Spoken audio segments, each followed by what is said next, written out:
ఒకటి చెప్తాను మీకు. రాష్ట్రపతి ముర్ము, ద్రౌపది ముర్ము మామూలుగా రిపబ్లిక్ డే రోజు మాట్లాడరు కదా, రిపబ్లిక్ డే ముందు రోజు రేడియో ప్రసంగం, ఐ మీన్ దూరదర్శన్ అన్ని చేస్తారు.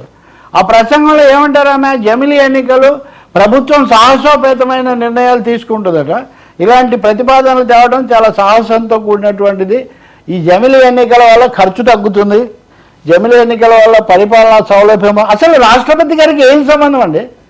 రాష్ట్రపతి రాజకీయాలకు అతీతంగా ఉండాలి. ఇంకా జమిలీ ఎన్నికల మీద 2 రకాల భిన్నాభిప్రాయాలు నడుస్తున్నాయి. భిన్నాభిప్రాయాలు నడుస్తున్న ఒక అంశం మీద తన ముందుకు ఆ బిల్లు వచ్చినప్పుడు దాని మీద సంతకం పెట్టడం పెట్టకపోవడం రాష్ట్రపతి పని.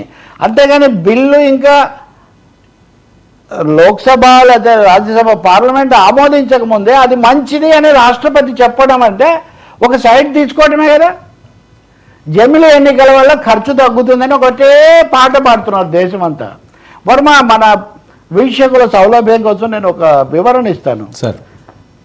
మధ్యలో ప్రభుత్వాలు పడిపోతే మళ్ళీ ఎన్నికలు వస్తుంటే ఒకేసారి పెట్టాలి. ఒక ప్రభుత్వం 5 ఏళ్లకు ఎన్నికైంది, వాళ్ళు చేసిన అవినీతి పనుల వల్లనో అవిశ్వాస తీర్మానంతోనో ఆ ప్రభుత్వం 2 ఏళ్ల తర్వాత పడిపోయింది అనుకుందాం. ఇప్పుడు 2 ఏళ్ల తర్వాత పడిపోతే వీళ్ళు తెస్తున్న జమిలీ బిల్లు ప్రకారం 3 ఏళ్లకే ఎన్నికలు జరుగుతాయి. 3 ఏళ్ల తర్వాత మళ్ళీ ఎన్నిక, అంటే ఒక ఎన్నిక స్థానంలో 3 ఎన్నికలు జరుగుతాయి. ఇప్పుడు ఇది ఖర్చు తగ్గుతుందా పెరుగుతుందా? అసలు 5 ఏళ్ళ ఒక సభకు గరిష్ట కాల పరిమితి 5 ఏళ్ళు అని చెప్తూ ఉంటే కొత్తగా ఎన్నిక సభను 3 ఏళ్లకు మటుగా ఎన్నిక తగ్గించేటటువంటి అధికారం రాజ్యాంగం ఎక్కడైనా ఇస్తుందా?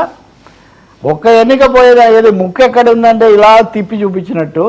ఇప్పుడు ఒక ఎన్నిక, 2 ఏళ్ల తర్వాత పడిపోయినందుకు ఒక ఎన్నిక, దీన్ని 3 ఏళ్ల పదవీ కాలం మాత్రం, అంటే ఉప ఎన్నికలు అప్పుడు కదా అట్లా. ఇది ఎక్కడ తలలో, ఇది ఖర్చు తగ్గించదు, ఖర్చు విపరీతంగా పెంచేటటువంటి ఒక పని. ఖర్చే కాదు, రాజకీయ అవినీతి కూడా పెంచుతుంది. ఎందుకంటే ఏదో ఒక విధంగా ఒకే ఎన్నిక తేదీ వరకు దీన్ని కొనసాగించడం కోసం ప్రభుత్వాన్ని ఎవరో ఒకరు మాయ చేయటం, ఇంకా ఫిరాయింపులు, చాలా అంశాలు ఉన్నాయి.